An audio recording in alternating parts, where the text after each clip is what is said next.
Lads, lasses, and all of God's masses, welcome back. My legal name is C28, and I missed the 2 Hall of Fame videos, but if you saw my community post, we're doing it now. So to be honest, the last 2 days of Hall of Fame 14 didn't have a whole lot of exciting stuff, at least from what I went to. The real exciting stuff happens at the first 2 days. I did go to some events. I'm going to briefly touch on those. But I actually lost my voice on the second to last day completely. I could not speak till like the very, very end when I was able to get some sort of vocalization out. But like throughout the entire day, if I did try speaking, my voice kind of came out like this and it wasn't very good. Yeah, so I just chose not to speak for that exact reason. Instead, I used personal voice on my iPhone, which surprisingly was quite helpful, actually. Able to ask questions to the seminar speakers and whatnot. Although the information is not fresh in my head, thankfully, I wrote down a bit of an events log for what happened on both days, or really all 4 of the days. I don't know, maybe I'll give control voltages access to the events log. Maybe, maybe not. I don't know. If you want it, I mean, I guess I could give it to you. So let me review real quick the events log for the 22nd of May, which is the 3rd day of Hall of Fame, and I will see what to say. Okay, so first event here is other jobs your recording arts degree could prepare you for. May prepare you for. So like with many other seminars, it's said that it might be a little scary when you get out of Full Sail because you may not get a job immediately. While career development is an outstanding job, not everyone gets a job straight out of Full Sail, and many don't. Many don't get a job right as they graduate. That's like a really nice thing to have, but most don't get it right then. It takes a bit.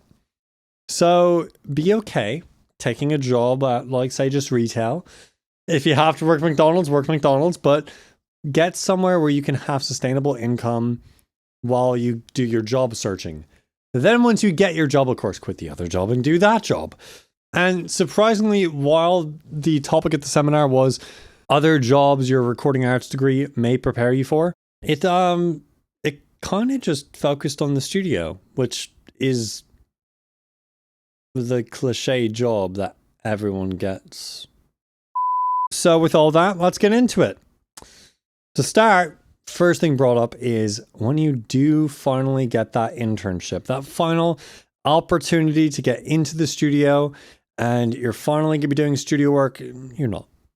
And a lot of people know this. A lot of people know that your first few months, and by few, I mean like at least 3, maybe 5, maybe a year at the studio, your first up to hopefully no more than a year at the studio, you're going to be doing not studio work. You're going to be doing janitorial tasks. You're going to be doing some admin work. You're going to be doing utility, cable wrapping. You're not going to be doing any actual recording sessions.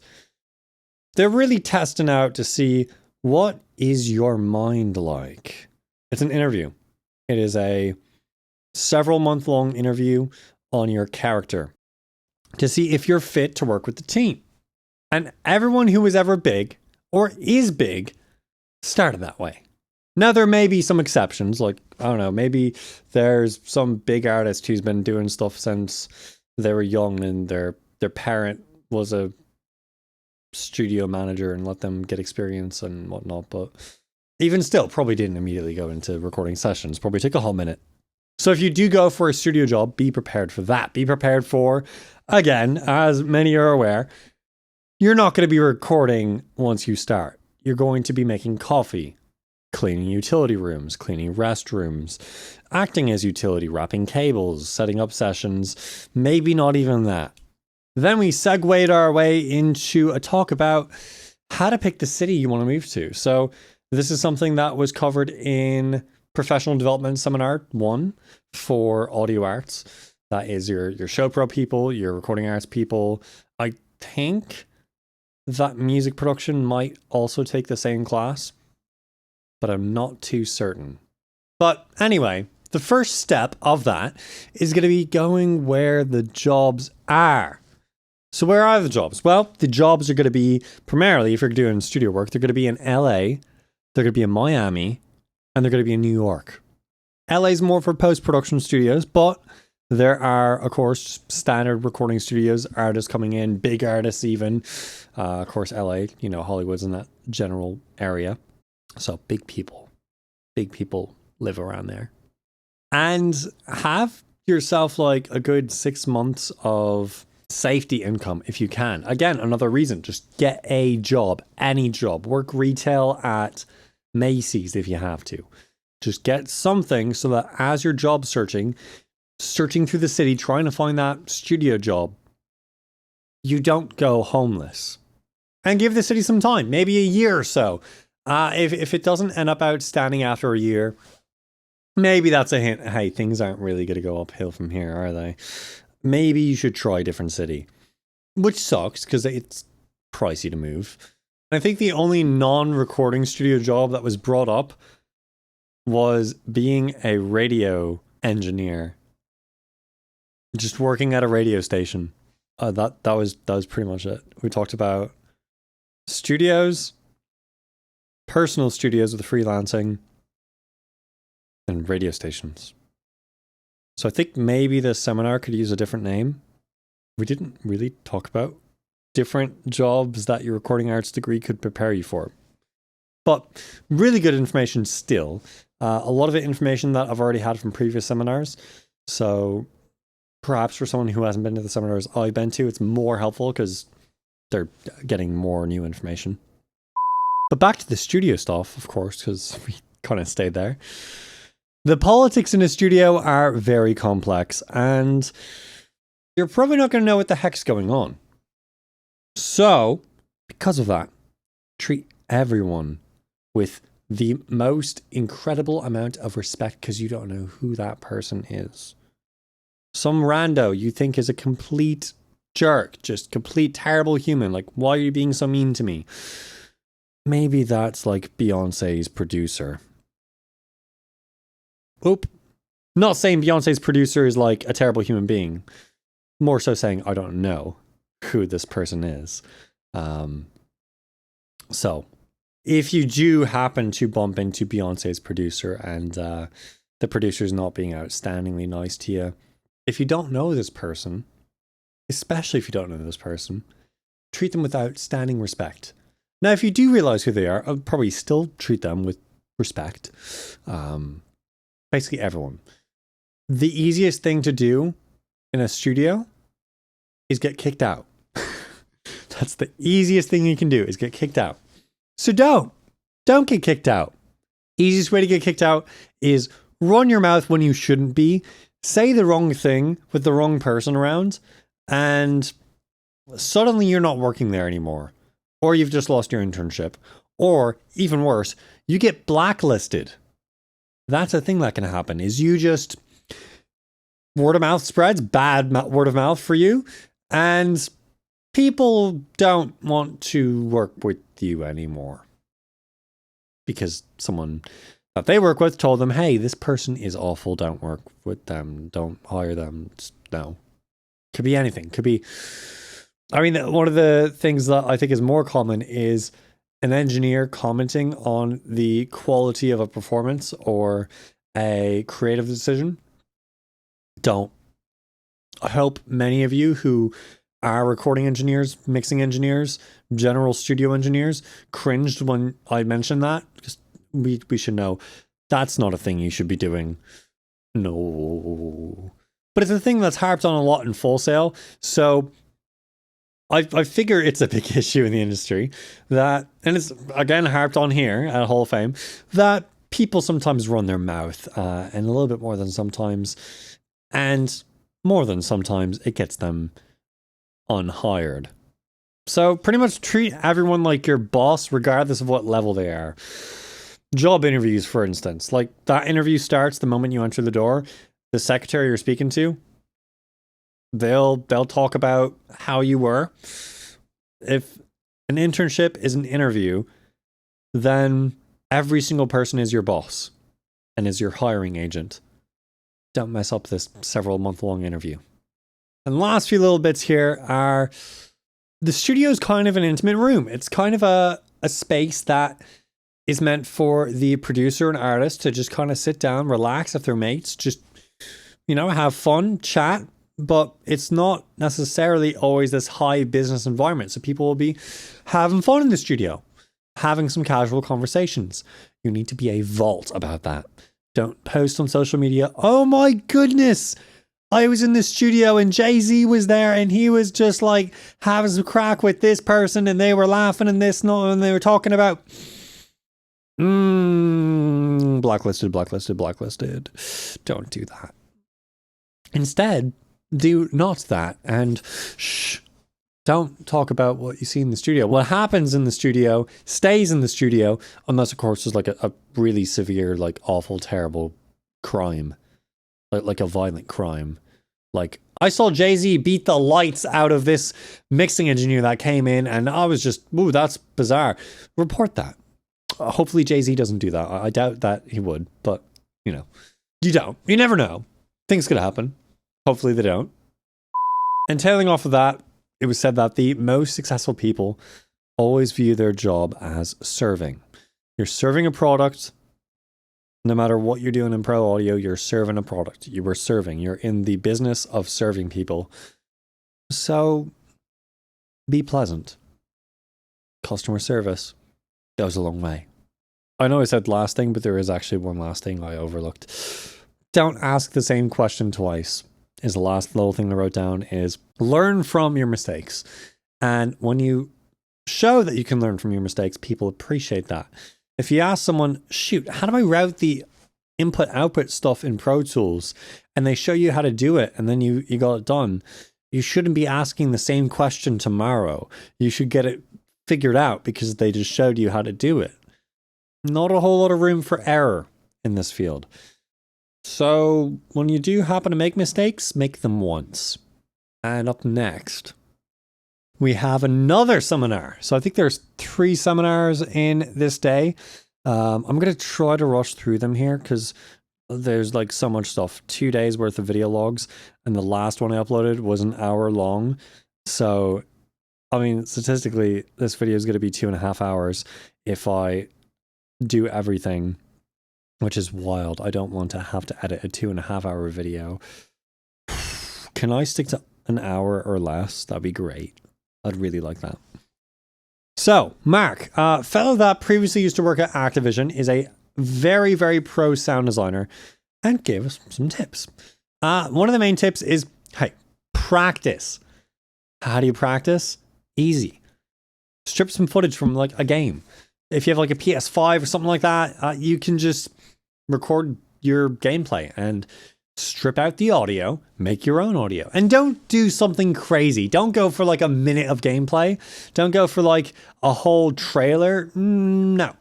Go for like a short little segment. Be like, hey, I'm playing Humanity on the PS5 and the dog's walking and barking, and just do that. Make sounds for the walking and the barking. Done. Complete. Yay. And then move on to other things. People walking, pushing objects, and other sounds that are in the game Humanity on the PS5. I recently finished it. It's really fun. So, Mark brought up the scary stuff, which, if you've watched the seminar on creativity in a generative AI world, you know that this isn't actually totally scary stuff. But the scary stuff is, of course, artificially intelligent models that are kind of doing the job for us in terms of sound design. People are creating platforms that allow you to type in text and get a bit of sound out. Sound generation models. So that's kind of scary for some sound designers. Or is it? It's not. Because again, using generative AI is creating without creativity.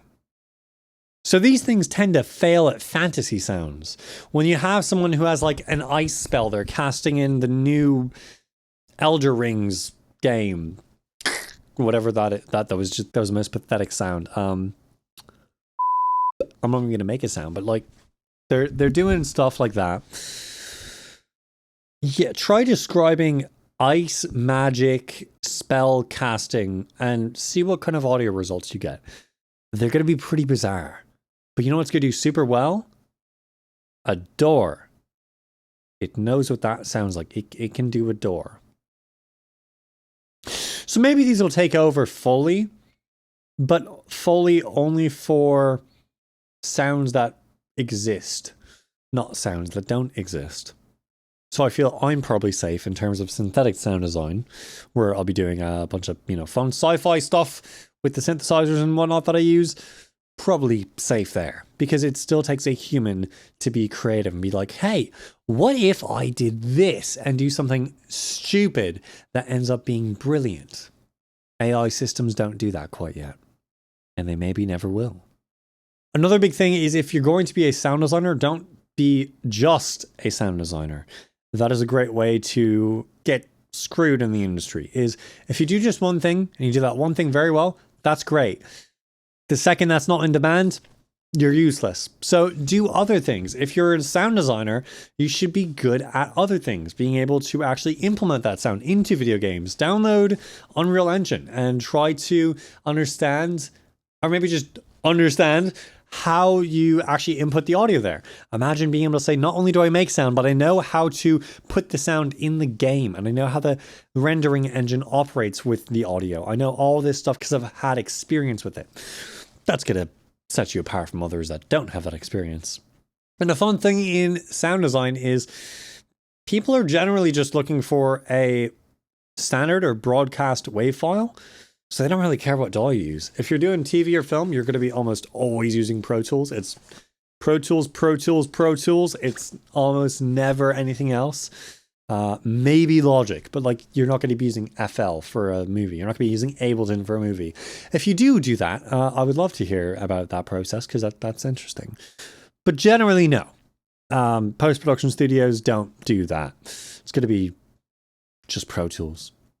But in sound design, you're free. So if you have a workflow that you enjoy, use that workflow. Have fun.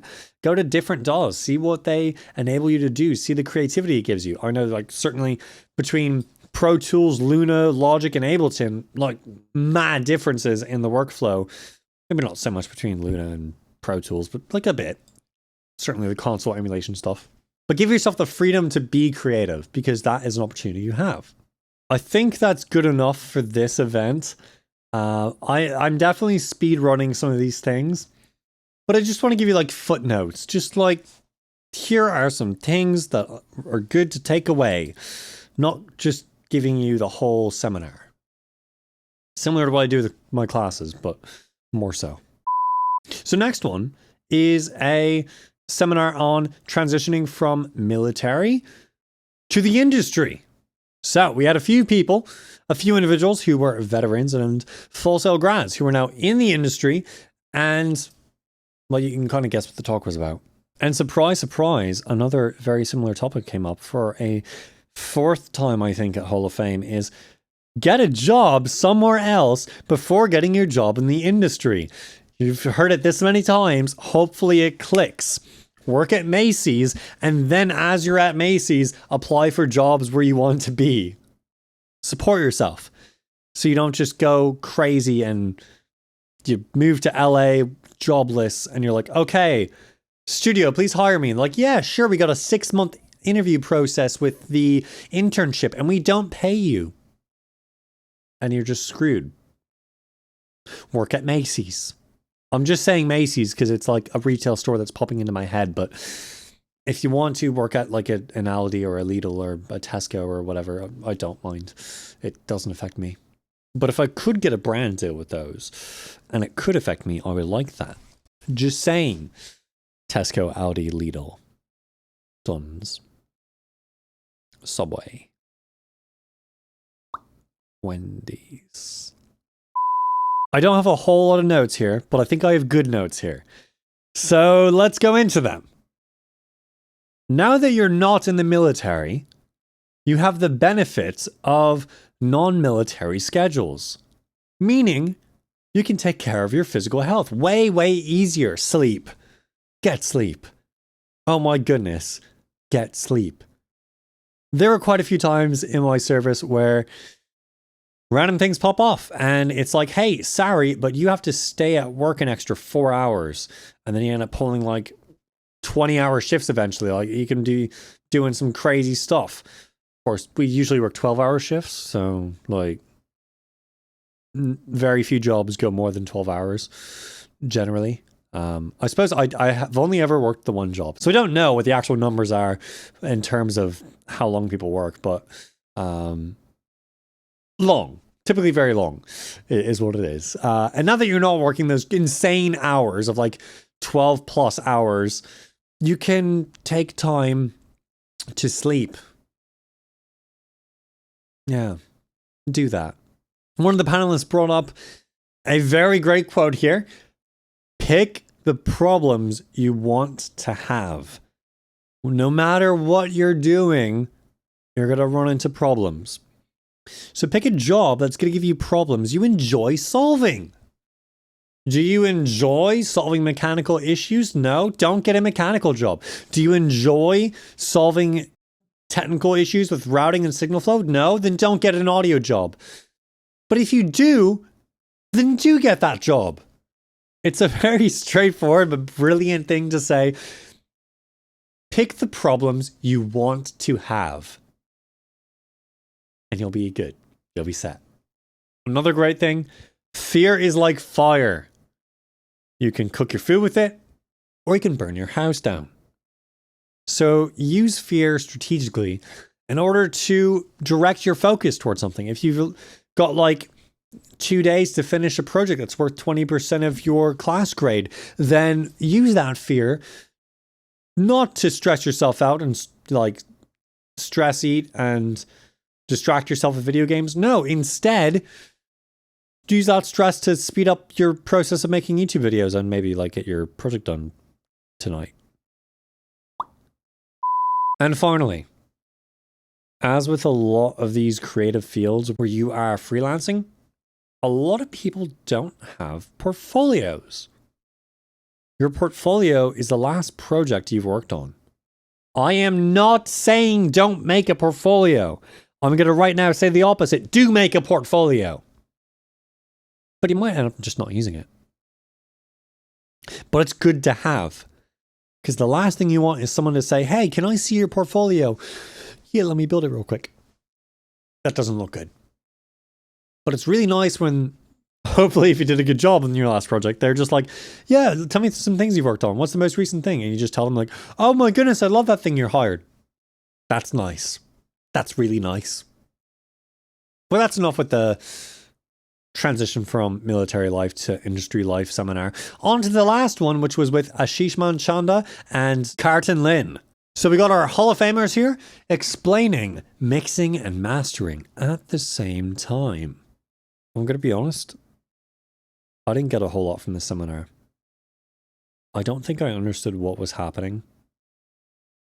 And the audio levels were louder than the vocal levels of the microphones that they were using. So it was kind of difficult to understand what was happening. I think I did write down some notes, so I can read those notes. I may not necessarily know what the heck those notes mean. Let's go. So first off, completing your project in the same DAW is pretty beneficial. There's a lot of work that goes into importing from one DAW to another, and if you can save time by not doing that, it's pretty nice. So, I mean, it's a great reason for me to maybe start using Luna for everything. Since I love using Luna for mastering, I may as well do everything else there.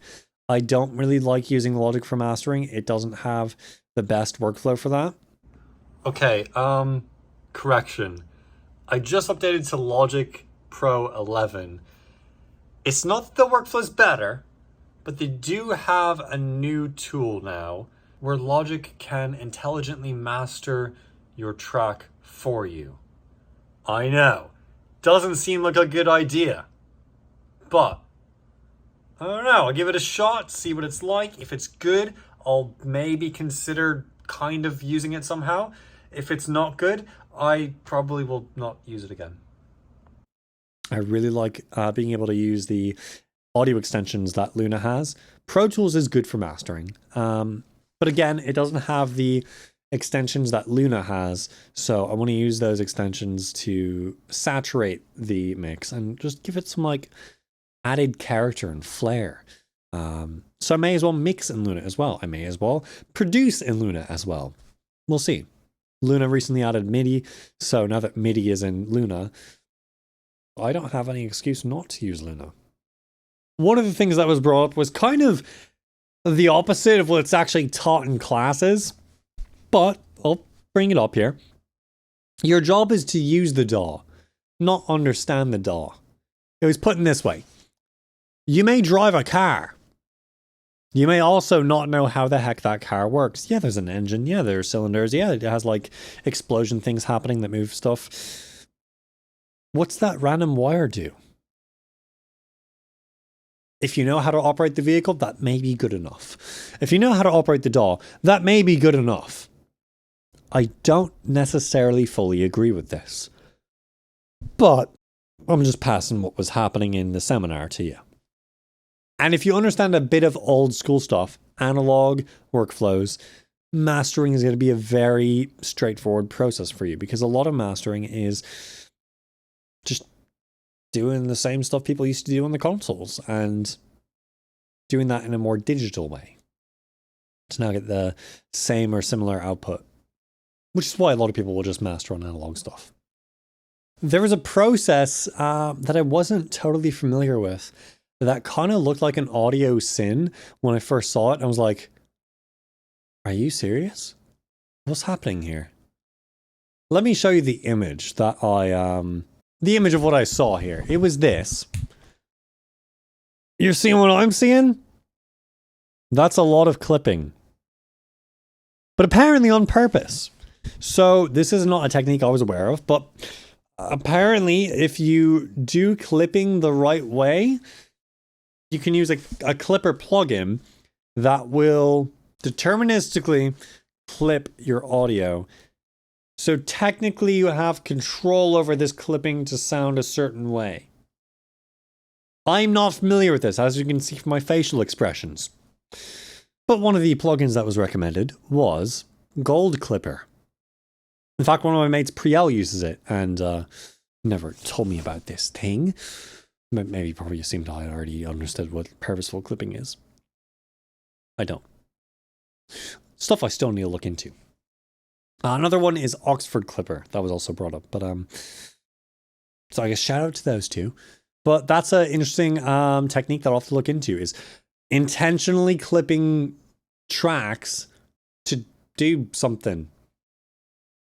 So I would imagine you would just use a saturator if you want to saturate. You can run it through some analog emulators if you want that. And you can use a limiter. And you'll be happy with that. That should be good. But apparently there's a thing that you can do with clipping that is really cool. And I've not had a whole lot of experience with it. Maybe it's something I should check out. In fact, it is something I should check out. It's a technique I should have not been caught off guard with. And that's it for the third day of Hall of Fame 14. So on to the next day. Day 4 of Hall of Fame 14, I can speak again. But my voice was still kind of like, really, like, not so good. But I could speak. The first seminar I arrived at was how artificial intelligence saves time and elevates impact. We had an awesome speaker, first name Philip, last name I forgot. Not his real last name, I made that up. Philip made an outstanding template for generating the skeletal structure of your business using ChatGPT. So, what is this process? Well, first up, it starts with making your mission statement, which three simple questions. So, question 1, what do you provide? Question 2, who do you help? Question 3, why are you better at this than anyone else? Why are you the best pick? And with that, there is a fun little pre-generated prompt where you can plug in the answers to this and request a format of I am a title who helps audience verb value. And it gets a really condensed, awesome mission statement. For example, I'll run it now. I'll run the script and you can see how this looks. So I'm not going to use my business model for this. I'm going to make up a fake one that sounds ridiculous to show, hey, if you pick something that's not ridiculous, it'll sound even better. So who do you help? I help ducks. I help ducks apply Dawn dish soap.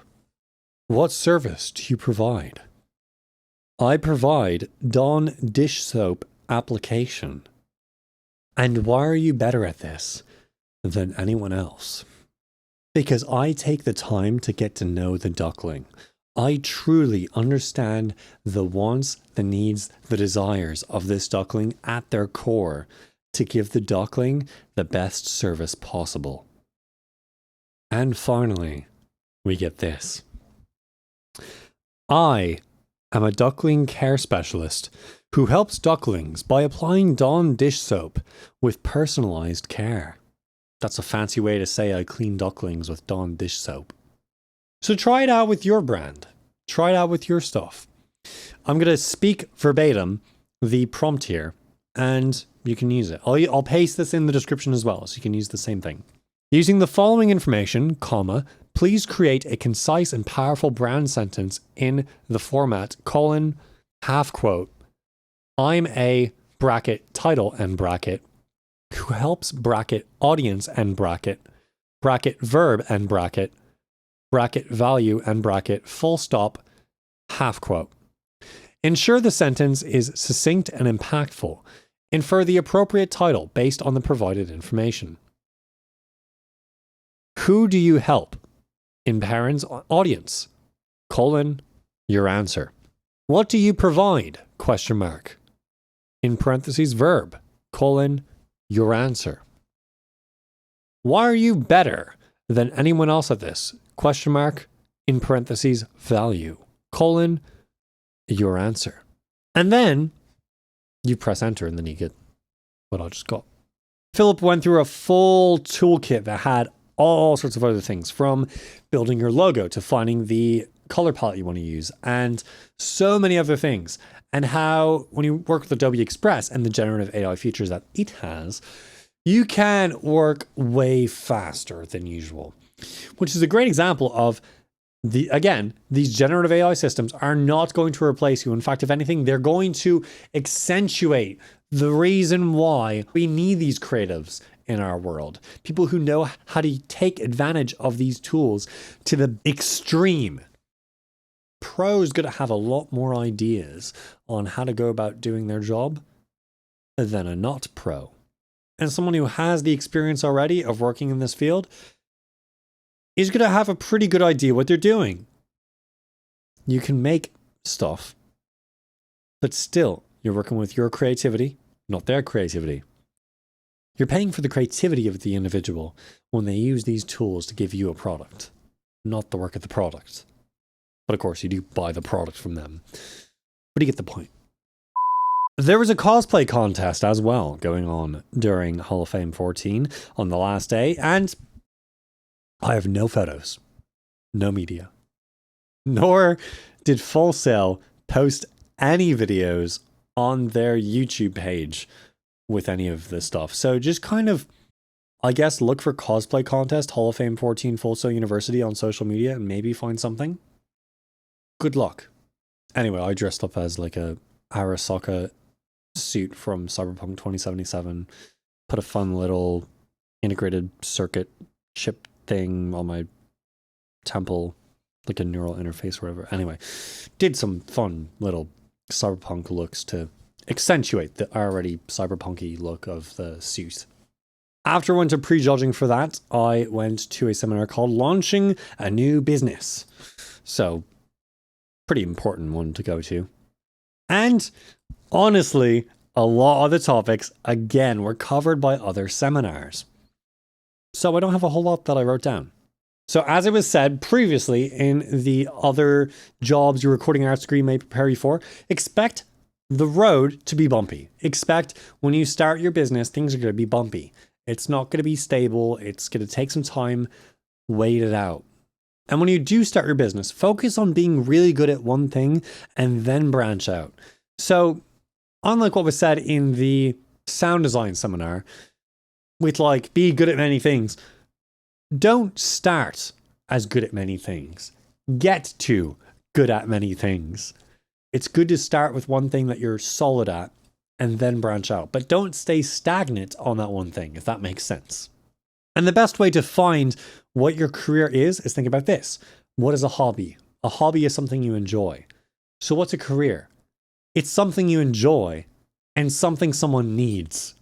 So what's something I enjoy? I enjoy playing with synthesizers and making funky sounds. What's something someone needs? Those funky sounds. Business, right there.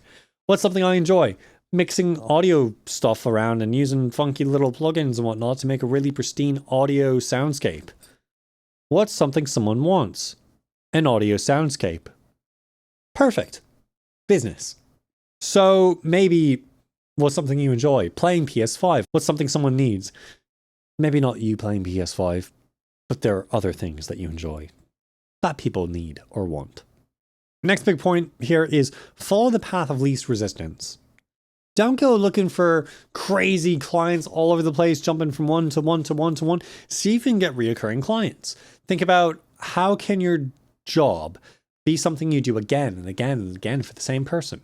If you can use the same client, it's a lot easier to get stable income. So see if you can find a way to make reoccurring clients. Not because your work is awful and they're coming back to you like, oh my goodness, C28, your work is not outstanding. Can you do another revision, please? More so, oh my goodness, C28, this was fantastic. Can you please do another one for me? I would love for you to work on another project. That. Sometimes a one-off client is good. What kind of one-off client? A brand. Imagine reaching out to Subway, asking if you could work on their next commercial, or just giving them a commercial, and they say yes. Oh my goodness, is that good press for you? So brand deals, even if you end up doing them for free, don't always do them for free. And in fact, if it's a brand deal, you probably should get paid a lot for that. But even if for some reason you end up doing it for free, that is an outstanding show of what you can do. Your main thing you need to do is just show people that, give them the confidence that you can do what they want you to do. And if you have this like awesome brand deal that you've acquired and you're making this awesome product that everyone else is going to see, and you're like, yeah, I made that commercial. I did the sound design for that commercial. I did the mixing for that commercial. Whew. You might get a lot of clients. If it's good, of course, and not like one of these commercials that people go online like, oh my goodness, I cannot believe Apple made this commercial where they crushed all this creative stuff and tried to say the iPad is going to replace. That wasn't the idea. But yeah, bad press is not good press, even though it is good press sometimes, but it's not. Big thing here, kind of obvious, be adaptive to change. Change in society, in tech, in standards, in everything, how you work. Just be prepared for things to be different. Easy as. And be good at prioritizing, because the most important things to do are not always the most fun things to do. But you need to get them done still, like your taxes that you've been putting off. Do them. The avid police won't come to your door, but you know who will? IRS, open up. You don't want that sound. That's the sad times sound. Don't have that at your door. Please. Please don't. Last few points here, and then I'll move on to class today. Don't be discouraged when you see someone else doing the same sort of thing as you, because they're not doing it the same way you're doing it. Now, arguably, they might be doing it better than you're doing it, in a way that's way cooler than what you're doing, but not objectively. Someone might just like the way that you're doing it. You do things in far different ways than they're doing, and that makes you unique. I see videos all the time of people with like crazy setups. There's a fella on Instagram and YouTube who has like a old CRT monitor that's used as the display for Logic Pro and vines all throughout the setup. And it's like really awesome. I look at that, I'm like, oh my goodness, I'm such a terrible content creator. Why does my setup not look like this? And then I think, wait, but no one's setup looks like mine. And mine is genuine. Look at this. Cables, random. Look at this dongle. It's randomly put there. That's real humanity. I'm down to earth. That's a lie. I'm on the 3rd floor of my apartment complex, but I'm down to earth. It should be exciting when people are doing something similar to you, because that's an opportunity for you to get ideas. Just because someone's doing something and you're not, doesn't mean you should continue to not ever do that thing. Unless, of course, it's like a trademark thing. I'm not going to be stealing Apple's logo anytime soon. We'll say that. Put it that way. And last point, brought up in the last video log, hire a tax person to do your taxes for you. It's going to save you a lot of headache. The tax laws change every year. If you follow every single thing in the US tax code, you will go to jail. Because that's not all the rules. Yeah. And a lot of the standards the IRS uses are not written down anywhere. It's kind of like a get screwed situation. It's not nice. I should make a song about how much I don't like the IRS. Anyway, a good tax person is going to save you more money than they're going to cost you. So it's worth having that tax person. It could be a tax person that you keep year round and you pay them every month. It could be a tax person that you only pay when they're doing all your taxes, in which case you're managing all your stuff. And then when tax season comes around, you're like, okay, here you go. You pay them like $500, $600, $800, and then they just do everything for you and you're good. Easy. I still need to get that person for me, but I also need to get more gigs. So stand by for that. But that does it for Hall of Fame 14. Finally, I'm done. How long was this? So it's been an hour on my end, probably around 54 minutes, I'm going to say, on your end. It's a guess. That's unfortunate. That's a lot of editing for me to do. That's fine. I'll do it. I'll make it work. So quick, next thing. Let's go. Let's go. So today in pop culture and media, we started with a video from Duran Duran called Wild Boys. And we were tasked with finding a video that had similar characteristics from it to show how these choices from the past can influence modern media. So there are a bunch of really great examples brought up. But the one that my team came up with was, we were stuck between Technologic by Daft Punk for the little creepy head dude. But we finally settled on The Beautiful People by Marilyn Manson for just that creepy, grungy aesthetic that got going on between both that song's music video and Duran Duran's Wild Boys music video. They share a lot of characteristics. And there are a bunch of other great ones, from Michael Jackson to, I think, Dua Lipa even was shown. Lots of great music videos. I didn't write them all down, but point is, showing how the same thematic elements can be brought up again later for just having that impact on society, where people see that and they're like, wow, let's do it like that. Straightforward, really. We touched on globalization, which is basically the idea of a thing going international. Think of like how there are McDonald's and Starbucks bloody everywhere, or social media, and how you got to change for different regions as well. We saw different commercials from McDonald's around the world. So the US mainly focusing on the food. Taiwan making this like really, really, really emotional ad between a father and a son about like acceptance and identity, which was pretty dramatic and intense. And then one from the Middle East where it was like big family gathering and showed like a good place for your family to all join together at. Different ways of advertising it with, you know, different cultural significance. And then we briefly, like LaCroix, sat in the same room as media convergence. We didn't touch on it a whole lot. We barely even touched it. We were like, we sat in the same room with it, and then we were just kind of told to go over towards the integrative learning that talks about it. But there is a slide. Essentially, it's different media from the past converging into one. Best example, You. Not you, the viewer, you, the smartphone that's recording this video. My iPhone 14 Pro Max that is currently recording this video is a lot of things.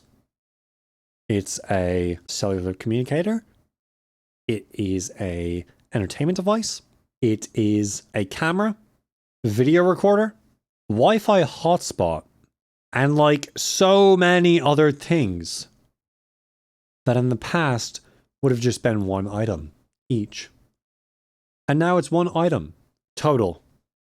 And this is going to be something that we're going to talk about in our final assignment for the class, which is where most of the information is.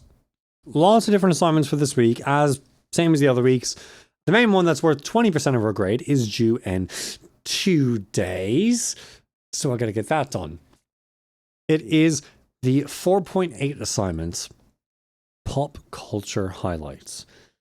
Essentially, all we're doing, we're picking a bit of media. Can be literally any media. It could be a smartphone app. It could be a film. It could be a video game. It could be whatever. But a thing of media. And talking about what the thing is and what makes it relevant to pop culture. What makes this a pop culture thing? How has this influenced pop culture? How does it relate to the different concepts that we were exploring throughout the class? We've got a few other questions as well, but generally, we're just talking about how this item relates to all the different topics throughout the entire class, and then branching out to like different ideas within those ideas. I am going to pick Portal 2, and hopefully a lot of these notes I can use in the video I'm trying to make of the sounds and songs of Portal 2. That fun little video essay. Hopefully I can use a lot of the same stuff. But we're going to make something that looks generally like this. Some sort of visual aid that describes a thing. So center here, we got the main thing, different topics around, and then specific examples of how it relates to those different topics around that. Pretty easy. So I've actually almost fully got my visual aid finished as I was waiting for a hitch to be installed in the back of my car at a U-Haul. Very conveniently, I walked in today to try to reschedule when I could get the hitch attached because it was scheduled during class because I had to schedule it so far in advance. We didn't get the schedule yet. Full sale. But as I was walking in, I got a call from U-Haul. I was like, that's funny. And then I keep walking, and then I'm talking to the person on the phone, and then they're talking, then I hear an echo because they're in the same room as me. So I walk over the corner. I'm like, actually, I'm in front of you right now. And then we reschedule. I basically said, yeah, I can't do it then. He says, can you do it today? Like, yeah, I can do it today. So I got the hitch installed today. And just got back from that, shot the video, and now I'm completing the video. That's great. That's really great. Yeah. But again, the visual aid and then thing of us explaining whatever it is. So that does it with Full Sail. Finally, oh my goodness, that took so long. How long was that in my time? In my time, that was 1 hour and 14 minutes. Oh my goodness. In your time, hopefully way less. Probably not by a whole lot, maybe by like 10 minutes or less. Almost save you enough time to save 15% or more in car insurance with Geico. Almost. But on to the C28 segment. I don't know what happened. I was meant to make a lot more content for you, and that ended up not happening. I haven't got an excuse, to be honest. But once I get everything complete for this class, hopefully I can go on a spree of making content for you. But I don't know. I've also got a big move coming up, moving to a different apartment, so packing things up. I think next month I'll be less productive than even this month, which sucks. But still providing the video logs. I want to always do video logs, even if I'm like out of time. I want to get a video log in. I think it's important for me to be able to document the process. Something like 89 video logs ago, I talked about my supervisor in the Air Force, Tyler Hall. You're awesome. Told me it would be a good idea to document my Full Sail journey. So I am. And I've been going this long. A 90th video log. 90. I'm 10 away from 100 of these things. That's mad. So I kind of want to keep it going. And if I could get through the entire Full Sail journey and have all the video logs complete, that would be pretty cool. And maybe I'll just continue doing video logs indefinitely. Every week, a new video log on, hey, what's happening? How are things going? Maybe I'll do them once a month, maybe less frequently than that. We'll see.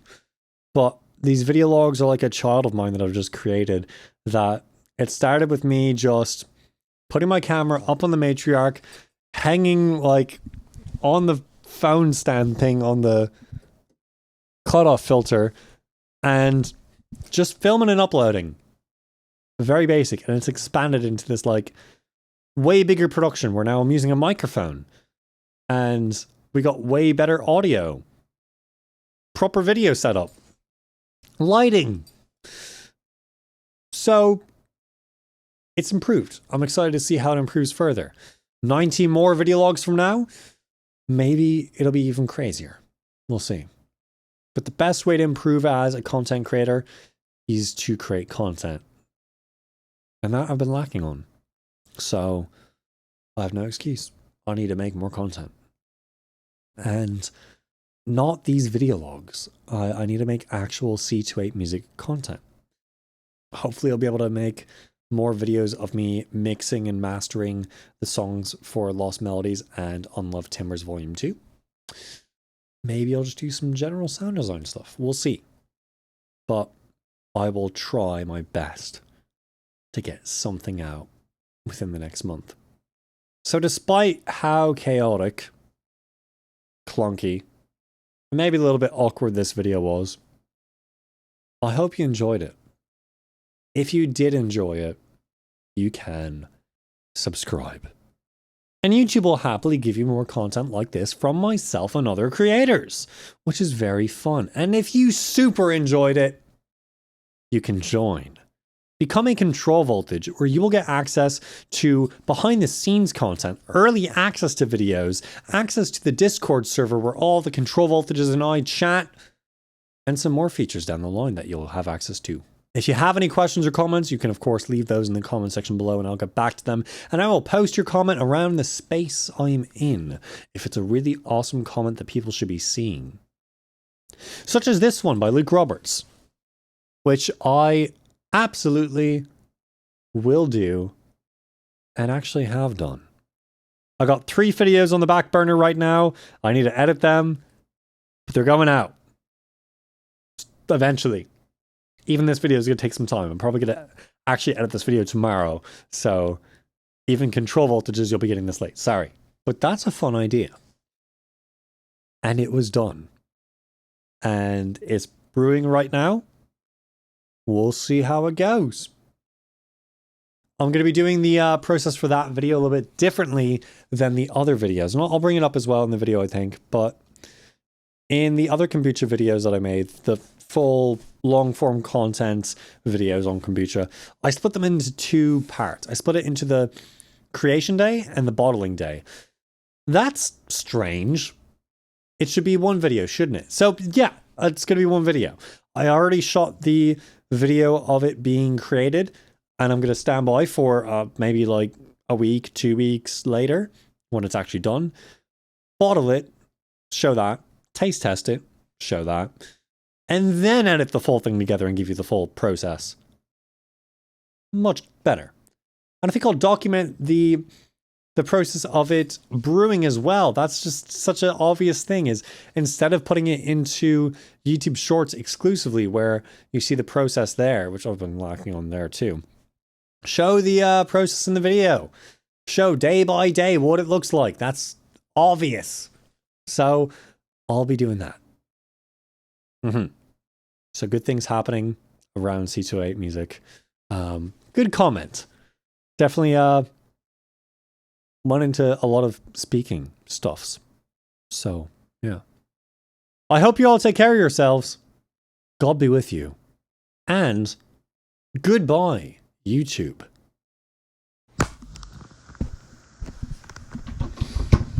I'm not gonna like editing this. This is so long. No. Oh, that's awful.